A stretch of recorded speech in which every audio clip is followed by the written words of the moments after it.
Thank you so much for agreeing to this interview. I'm sorry we're running late again.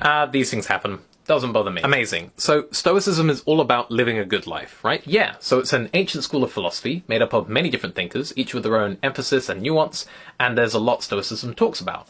But perhaps its central message is that a good life is a virtuous one, living in accordance with nature, and crucially, one which focuses only on that which you can control. So, what can you control? Very little. Marcus Aurelius said, you have power over your mind, not outside events. So besides your thoughts, your decisions, your actions, that sort of thing, that's kind of it.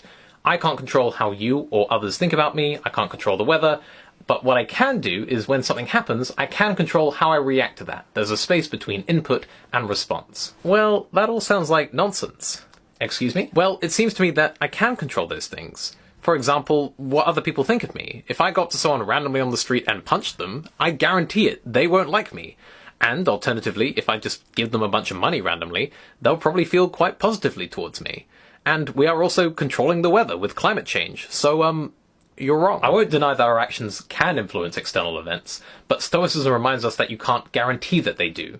Surely you'd agree that you can't totally control what others think about you. But see, I can throw that criticism right back at Stoicism. For instance, can you ever really totally control your thoughts?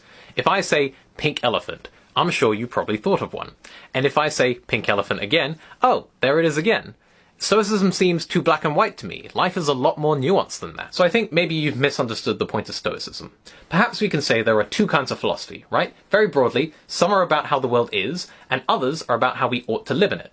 And Stoicism generally focuses on the latter. Okay, but surely knowing how the world works should inform how you live in it. Okay, so consider this. Why is a map useful? It shows you where the roads are. It's because it simplifies things. It actively leaves out information. It highlights and clearly separates roads and not roads. We flatten all the unique pieces of grass in a field into a green-coloured square.